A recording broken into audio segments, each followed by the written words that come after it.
மகளிர் இடஒதுக்கீட்டு மசோதாவை தோற்கடித்த திமுகவிற்கு தேர்தலில் மக்கள் பாடம் புகட்டுவார்கள் என்று மத்திய இணையமைச்சர் எல் முருகன் தெரிவித்துள்ளார். சட்டமன்ற தேர்தலில் என்டிஏ கூட்டணி சார்பில் அவிநாசி தொகுதியில் போட்டியிடும் எல் முருகன் செய்தியாளர்களை சந்தித்து பேசினார். அப்போது தமிழகத்தில் பாஜக பலமான கட்சியாக உள்ளதாக அவர் கூறினார்.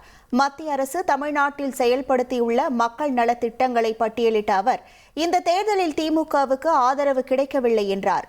மக்கள் தொகைக்கு ஏற்ப தொகுதிகளை அதிகரிக்க அவசியம் என்றும் மத்திய இணையமைச்சர் எல் முருகன் வலியுறுத்தினார்.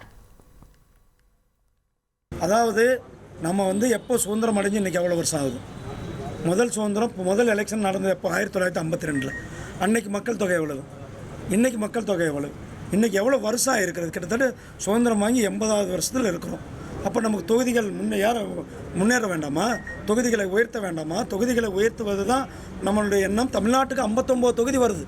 டபுள் மடங்கு தொகுதிகள் தமிழ்நாட்டுக்கு வர இருக்கிறது. அப்போ தமிழ்நாட்டில் டபுள் மடங்கு எம்பிக்கள் வேண்டாம்னு ஸ்டாலின் நினைக்கிறாரா? 1,28,00,000 மனங்களை வென்ற தந்தி டிவி யூடியூப் சேனல். தவிர்க்க முடியாத தம்ப்நெயில், கலக்கலான கான்டென்ட்ஸ். நீங்களும் இந்த குடும்பத்தில் இணைய இப்பவே சப்ஸ்கிரைப் பண்ணுங்க. அசுரபலம் கொண்ட எங்கள் டிஜிட்டல் கரங்களில் உங்கள் விளம்பரங்களை சேர்க்க வாட்ஸ்அப் பண்ணுங்க. 8939888378. Email advtthanditv@dttv.in.